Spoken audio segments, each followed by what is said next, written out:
Bonjour à tous, nous sommes au pas à pas de généalogie numéro 22. Pourquoi sourcer ces documents?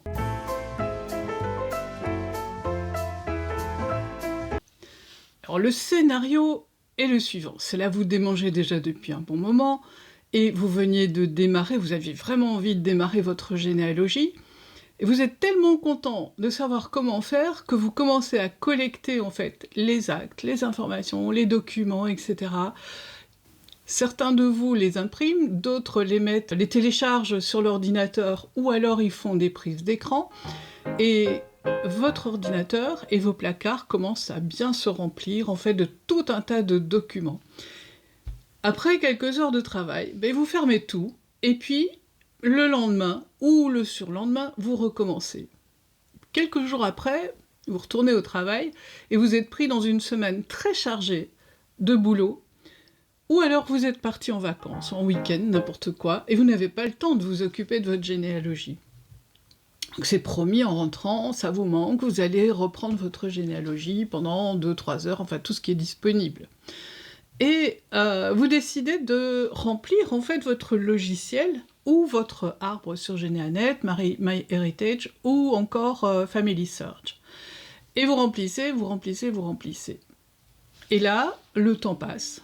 Parfois, ça peut être des semaines, parfois ça peut être des mois, ou même des années, parce que vous êtes pris par la vie quotidienne.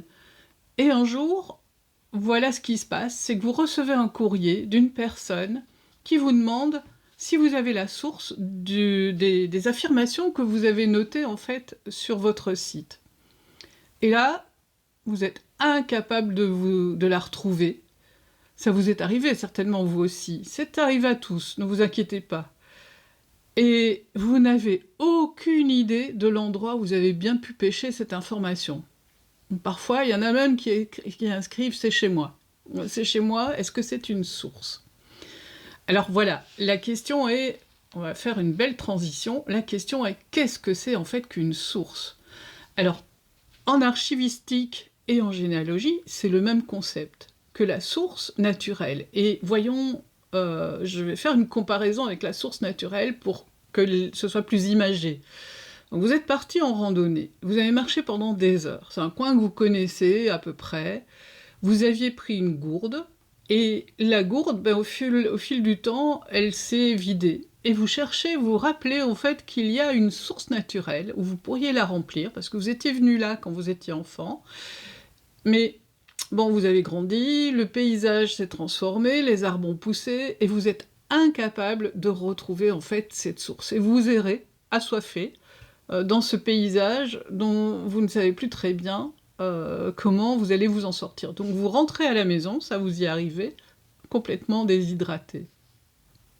En fait, au départ, si vous aviez pris la précaution de prendre une carte d'état-major avec vous et de trouver sur la carte d'état-major où était la source, mais vous n'auriez pas eu cette problématique, en fait. C'était quand même pénible, ça pourrait vous arriver dans des circonstances exactement les mêmes pour la généalogie. En fait, vous cherchez où est votre source parce que vous n'avez pas noté où était cet endroit. Donc vous comprenez bien que cette mésaventure est arrivée tout simplement parce que vous n'étiez pas préparé, vous n'aviez pas suffisamment préparé le terrain. Avant d'aller plus loin, on va se pencher quelques minutes sur le travail des archivistes et l'importance des sources. Donc un fonds arrive, c'est-à-dire c'est un ensemble de documents qui sont souvent mélangés et qui comportent souvent un tas de sujets. Ça peut être sur n'importe quelle chose, ça peut être des entreprises, ça peut être des archives officielles ou des documents non officiels. Donc le fonds arrive aux archives, et le travail de l'archiviste, en premier lieu, sera de collecter les fonds susceptibles d'être conservés, qu'ils soient officiels ou privés. Donc il va les collecter, c'est-à-dire qu'il va les prendre. Ensuite, son deuxième travail sera de procéder à des tris raisonnés qui sont encadrés par des textes réglementaires. De ces dernières années, en fait, ce dernier siècle, il y a des textes réglementaires qui ont normé, en fait, la façon de conserver les archives, qui n'était pas le cas. La conservation était différente par le passé. Ensuite, en troisième lieu, l'archiviste, il a pour mission de faire connaître les fonds qu'il abrite par les moyens d'instruments de recherche, sous la forme des inventaires analytiques ou des répertoires sommaires. Retenez bien ces deux mots, inventaire et répertoire. Et l'inventeur des fonds d'archives qu'il traite, c'est-à-dire l'archiviste, trie, classe, inventorie, dans le respect du fonds tel qu'il lui a été remis. Donc le producteur d'archives, c'est celui qui a créé le fonds. Donc une fois qu'on a bien cerné en fait ces petites différences, on va comprendre que c'est l'archiviste qui va attribuer une cote à chacun des documents ou des groupes de documents qu'il aura triés et puis analysés. Et tout ceci, pourquoi ? Afin de permettre à tout historien, chercheur ou généalogiste de retrouver ce document rapidement parmi des kilomètres de documents, des millions de documents.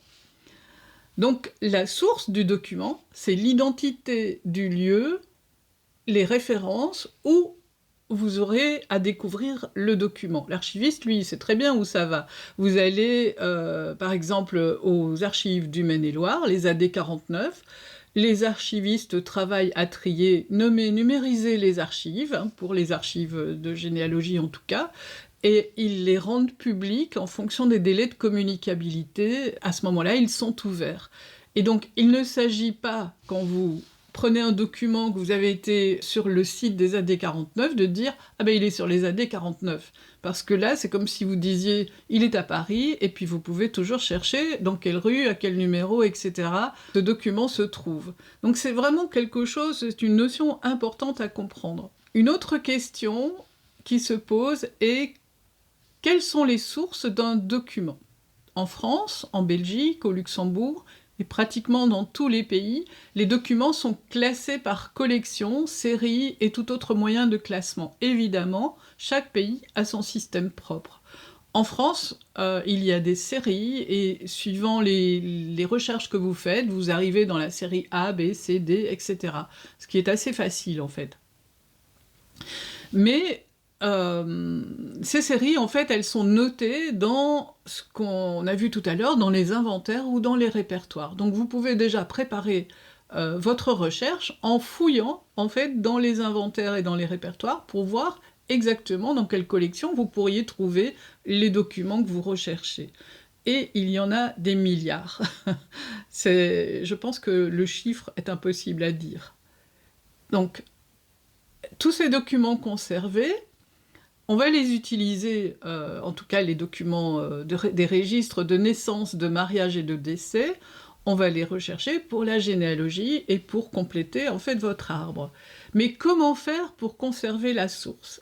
Alors, il y a les bonnes et les mauvaises façons de faire. On entend souvent que lorsque vous faites une recherche en ligne et que vous trouvez un registre, il suffit de sélectionner l'hyperlien qui se trouve dans la barre du dessus de votre écran, et que ça suffit. Mais l'inconvénient majeur est que cet hyperlien, il peut changer. S'il y a une réforme, comme il y a eu il n'y a pas très longtemps, sur le type de visionneuse qui s'affichait lorsque vous consultiez les documents, forcément, il va y avoir un changement au niveau des hyperliens. Vous le verrez dans l'exemple qui suit, si jamais un registre est modifié, eh bien, l'hyperlien va changer. Donc, c'est pas une référence, vous pouvez perdre tous vos hyperliens, vous pouvez les noter, bien sûr, ça peut toujours vous servir rapidement, mais n'oubliez pas que dans le temps, ça peut changer, et que là, tout le travail que vous avez fait, il va falloir le recommencer, tout simplement. Ça, donc, c'est pas vraiment la meilleure solution. Il y a une autre façon d'agir, et c'est ce que je vous ai dit au début, c'est de sauvegarder la page. Donc vous faites soit une prise d'écran, soit maintenant la plupart des visionneuses où vous pouvez télécharger la page, ou certains font des prises d'écran de morceaux de page, et là, vous aurez capture d'écran, ou vous aurez téléchargement, enfin vous aurez une notification propre à votre ordinateur, et vous n'aurez rien. En fait, vous aurez peut-être récolter, je sais pas moi, une centaine de documents, il va falloir tout renommer, parce que là, vous ne pouvez rien faire, c'est perdu, en fait, dans l'immensité de votre récolte. et vous avez juste peut-être la date. Ça dépend en fait de votre logiciel et de votre ordinateur. Donc est-ce que c'est une bonne solution? Ben non, c'est pas ça. Alors comment est-ce qu'on fait? Alors c'est un petit peu plus compliqué que ça.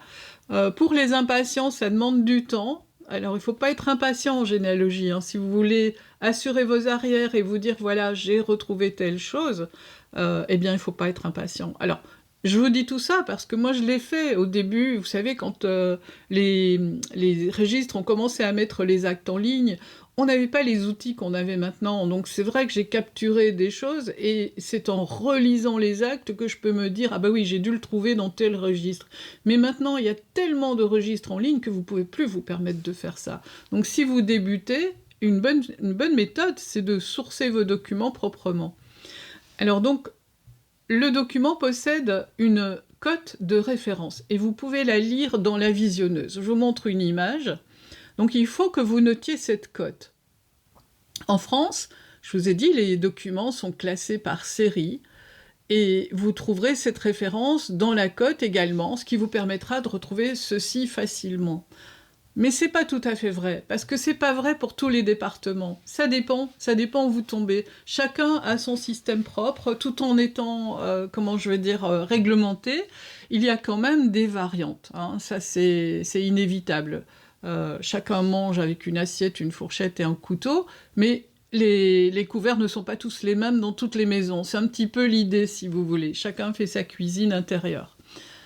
La consultation des registres et des inventaires dont je vous ai parlé juste précédemment peut vous donner une piste de l'endroit où vous allez devoir chercher.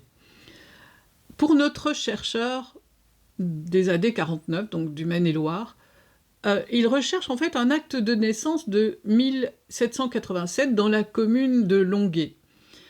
Donc la source du document sera donc la cote attribuée sur le document, notée précieusement dans votre logiciel de généalogie. Et si vous partagez cette cote lors du téléchargement vers un site en ligne, eh bien le lecteur de votre arbre sera ravi de trouver cette référence, parce que ça voudra dire que vous prenez votre travail au sérieux. Je ne peux qu'inciter les gens à mettre les références de leur recherche, d'abord pour vous-même, pour pouvoir les retrouver facilement, et puis pour le partage. Donc l'exemple que je vous prends, là, je suis allée chercher dans le Maine-et-Loire, dans la commune de Longuet, la paroisse Notre-Dame, et j'ai noté donc AD 49, paroisse Notre-Dame, et ensuite, j'ai pu conserver l'hyperlien, hein, si vous voulez vraiment le faire.